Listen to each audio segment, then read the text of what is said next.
Let's add an event grid. So we search for event grid in the search box on top. Let's select it. We're presented with a bunch of options here. These options are categorized by the type of client that sends an event and the type of protocol that is used, MQTT or HTTP. MQTT is typically for IoT apps as mentioned, so that's less interesting for this course. We are going to implement two demo scenarios in this section. One in which we will use event grid between Blob Storage and a Logic app. So Blob Storage will publish an event.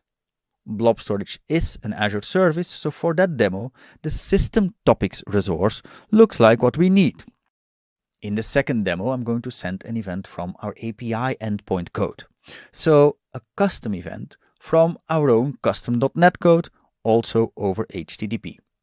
In that case, a namespace or topic underneath custom events is what we'll need. But let's not run ahead of ourselves.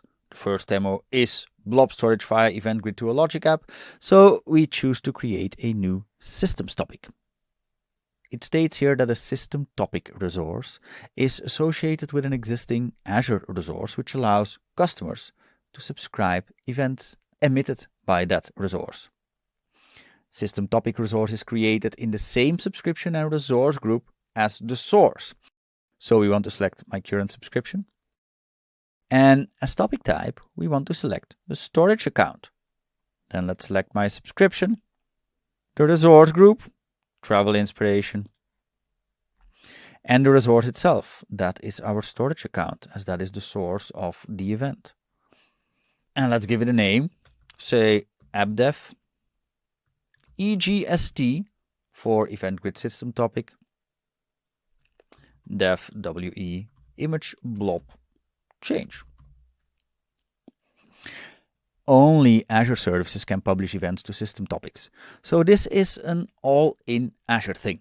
And as we know, the advised security approach is to use managed identities in such a case.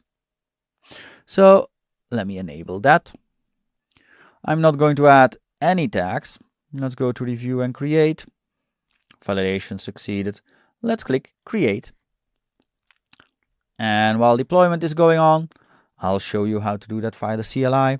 The command you're looking for is the AZ event grid command and related subcommands. Deployment is complete. Let's go to the resource. And let's have a look at what's in here.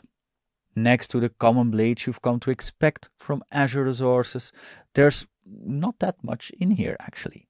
On the overview blade, you immediately see an overview of all published, delivered, dropped, etc. events. You can see the source and source type on top here. This essentially means that we will get all events from our storage account delivered here to this topic. One of the more important blades is the event subscriptions blade. Here we can manage subscriptions, which allows us to subscribe to some or all events that are coming into this system topic. Let's do that next.